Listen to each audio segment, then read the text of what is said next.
So today's class will be on Martha Rogers' Science of Unitary Human Being. So now let's see a brief introduction of the theories. She was born on May 12, 1914 at Dallas, Texas. She passed her diploma course from Knoxville General Hospital School of Nursing in the year 1936. She even graduated from Public Health Nursing George Pipboy College in the year 1937. She did her master's in Teachers College, Columbia University, New York, 1945. She did her master's in public health in Johns Hopkins University, Baltimore, in the year 1952. She have done doctorate in nursing in Johns Hopkins University, Baltimore, in the year 1954. Fellowship in American Academy of Nursing, position Professor Emerita, Division of Nursing, New York University consultant speaker, and later she died on March 13, 1994. So now let's see her publications. Theoretical Basis of Nursing, Rogers, 1970. Nursing Science and Art, a Perspective, Rogers, 1988. Nursing Science of Unitary Irreducible Human Beings, Update, Rogers, 1990. Vision of Space-Based Nursing, Rogers, 1990. Now we'll see a brief introduction of the theory. The belief of the coexistence of the human and environment has greatly influenced the process of change towards better health. In short, a patient can't be separated from his or her environment when addressing health and treatment. This view led and opened Martha E. Rogers' theory, known as Science of Unitary Human Being, which allowed nursing to be considered one of the scientific disciplines. Rogers repeatedly stated that she did not create a theory, but rather an abstract systems, science from which many theories may be derived. So here she mentioned that the human and the environment has a great huge relationship between them to change a better health. So here she even mentioned that in order to have a good health and treatment, human and the environment has to go hand in hand, and it cannot be separated. Later she has led or opened a theory known as Science of Unitary Human Being, which allowed nursing to consider one of the scientific disciplines. And later Rogers even mentioned that this is not a theory but rather an abstract, where it is an idea that doesn't have a concrete existence, and from this theory many theories can be derived. Next, the Science of Unitary Human Being comprises of 5 assumptions, 4 major concepts, and 3 major principles. The major concepts are energy field, openness, pattern, and pan-dimensionality.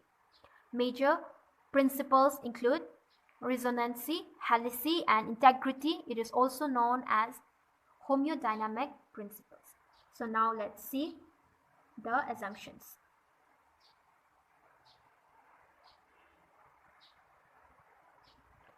The first assumptions are wholeness. Human being is considered as united whole. So here it means that when a person is not a being more than sum of parts, they are different. One person and one person are different from other being. Openness. A person and his environment are continuously exchanging energy with each other. So here it means that person energy continuously will interact with the environment. Next, unidirectionality. The life process of human being evolves irreversibly and unidirectional, that is from birth to death. So this unidirectionality is also termed as multidimensional. So here life process cannot be reversed. The history can't be changed. The history can't be altered. So like it is, and human beings are irreversible. They are not able to undone or altered. We can't alter the birth to death. Next, pattern and organization. So let's see. Pattern identifies individual and reflects their innovative wholeness. Here it means that each energy is unique, that gives his or her identity. Next, let's see sentence and thought. Humans are only organisms that are able to think, imagine, have language and emotions. So Here it means that human beings are the only being that are capable of imagination, that are capable to talk, that are capable to express emotions. Next, so these are the major concepts. The first is the energy field, openness. Third is the pattern. Fourth is the pan-dimensionality. Now let's see the major concept. The first one, energy field. It is inevitable part of life. Human and environment both have energy field which is open. That is, energy can freely flow between human and environment. So here it means that all energy, both human and environmental. So this all energy of human and environmental has to change, has to exchange in between, so that we can have we can have good health. We can cooperate with the change in the environment. Next is the openness. There is no boundary or barrier that can inhibit the flow of energy between human and environment, which leads to continuous movement or matter of energy. So here it means that, likewise I have said above, person energy continuously will interact with the environment. Next is the pattern. Pattern is defined as the distinguishing characteristic of an energy field perceived as a single wave. Pattern is an abstraction and it gives identity to the field. So here it means that each energy is unique, that gives his or her identity. So this pattern is an abstract, it is a concrete existence. So it is an idea that but not have a physical or concrete existence. Next is pan-dimensionality. So pan-dimensionality is defined as non-linear domain without spatial and or temporal attributes. Human beings are pan-dimensional beings and have more than 3 dimensions. So here by this sentence it means that all energy field in the universe, all the energy field, rather be it a human energy, rather be it environmental energy, it counts for the whole energy field. Next is the homeodynamic principles. Homeodynamic refers to a balance between the dynamic life process and environment. These principles help to view human as unitary human being. These principles of homeodynamics are resonancy, helicity, and integrality. Now let's see first resonancy. Wave patterns are continuously changing in environment and human energy field. So here in resonancy, it means that the human energy and the environmental energy wave patterns are continuously changing with the change in the environment and human energy fields. So this both energy has to be exchanged in between continuously, because with this change in the patterns, with this change in the wave patterns, the person, the human being will able to cope up with every single changing in the environment. Next is helicity. The nature of change is unpredictable, continuous, and innovative. So here it means that with the we can't just predict, like with the change in the environmental change, any change in the stimuli, any change in the environment, we can't just predict. It happens unpredictable, it happens continuously. Next, integrality. So energy field of humans and environment are in a continuous and mutual process. So likewise I have said above, wave patterns are continuously changing. So here it means that in integrality, what happened is that energy field of human and environment energy is a continuous changing process. It is a mutual process. It changes in between. So this is the Rogers theory and nursing meta paradigm. So the first one is in person, second is environment, third is health, and the fourth is nursing. Now let's see unitary human being. That is the person. A unitary human being is open system which continuously interact with the environment. A person cannot be viewed as parts, it should be considered as a whole. So here it means that with the change in the environment, the person, the human being has to interact with the environment so that the person can uh, cope up with the change in the environment. Like the person can the person can go with the change in the environment, and with this change in the environment, the person can also alter with the change in the person can also alter like how to cope up with this environment. It should be considered as a whole. Next, environment. It includes the entire energy field other than a person.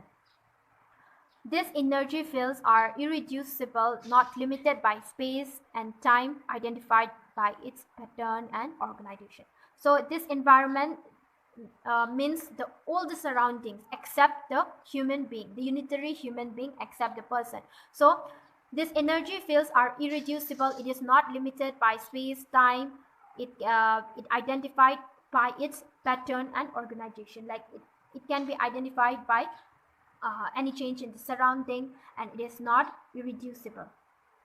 It doesn't have a specific space and time to change. Next is the health. Not clearly defined by Rogers, it is determined by the interaction between energy field and human and environment. Bad interaction or misplacing of energy leads to illness. So with the change in the environment, the human being has to change. So as above, Rogers has not mentioned it clearly, but here she mentioned that with the interaction between energy field and human, that is human and environment, we can lead a better health. But if there is a bad interaction between these two or misplacing of energy or like difficult to understand with the change in the environment, then human being may lead to a bad health, like it might have problem in health condition.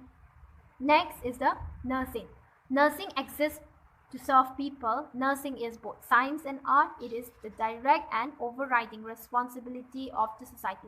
So here she mentioned that like we as a nurse, we exist to serve the people. We exist to serve, to give care to the people by maintaining a good interpersonal relationship with the patient, by giving a therapeutic care. So nursing is both science and art. We will be using procedures and will create our art to give to give a proper care, and it is the direct and overriding responsibility to the society. It is our responsibility to give a proper care. It is our responsibility to care for the patient. Next, application of Rogers theory in nursing. So we can apply Rogers theory in 3 steps.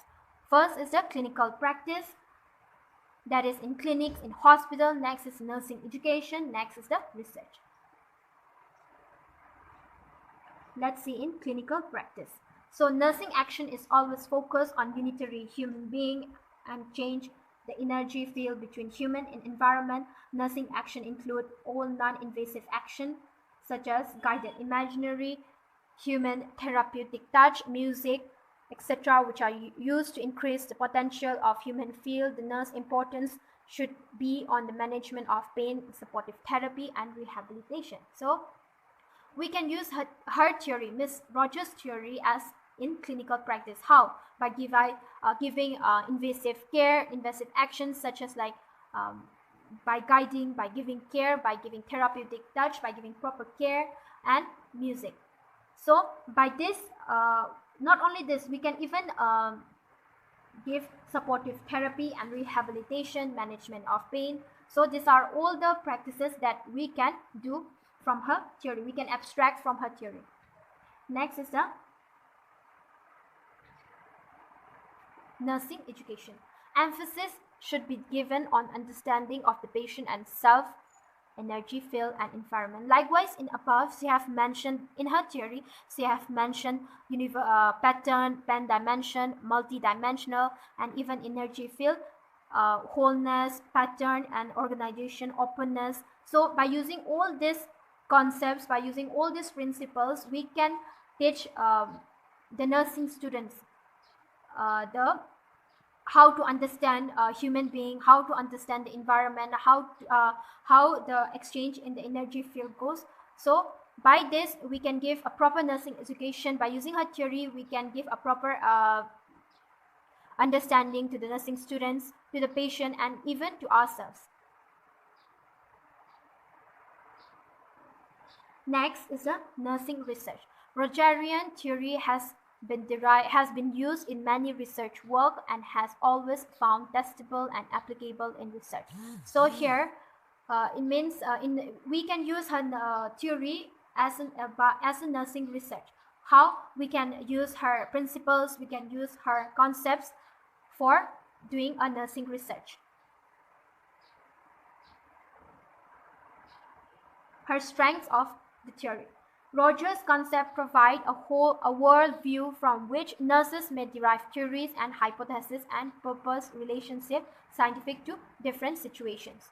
Next, Rogers' theory is not directly testable due to lack of concrete hypothesis, but it is testable in principle. So her advantage of the theory is that Rogers' concept can provide a view for the nurses, and from her theory we can derive and use for nursing education, for research, for giving clinical care. Next, Rogers' theory is not directly testable. Why? Because it is a concrete hypothesis, as it is an abstract, but its principles can be used. Next is a weakness, that is the disadvantages. Overall, this theory is considered as very complex concept and quite difficult to understand.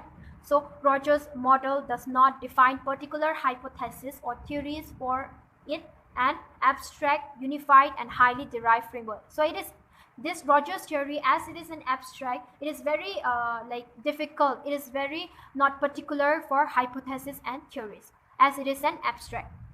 Next, testing the concept validity is questionable because its concepts are not directly measurable. Next, the theory has believed to be a profound and was too ambitious because the concepts are extremely abstract.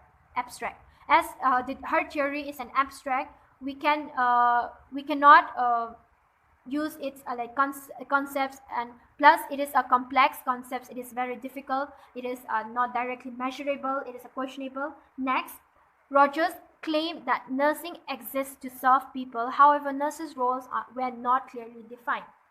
So in summary and conclusion, let's see, the science of unitary human being is highly generalizable, as the concept and ideas are not conformed with a specific nursing approach, unlike the usual way of other nurse theories in defining the major concepts of a theory. Roger gave much emphasis on how a nurse should view the patient. She developed principles which emphasizes that a nurse should view the client as a whole. Her statement in general made that a person and his or her environment are integral to each other, that is, patient can't be separated from his or her environment when addressing health and treatment. So as a whole, she means that the nurse has to have a skillful thought, a skillful way to understand a patient with the existing environment. So if the patient is admitted in the hospital, obviously he or she will have anxiety, fear, as he or she is exposed to the hospital environment. So a nurse, as a healthcare provider, we have to know the stress, the anxiety that the patient is feeling. So after knowing this stress and anxiety, we have to give a therapeutic care, and we have to maintain an interpersonal relationship by giving management of pain, giving therapeutic touch, maintaining proper interpersonal relationship, talk, giving a recreational therapy. So by doing all these things, we can maintain a proper health and treatment. So by this, I will conclude the Rogers theory.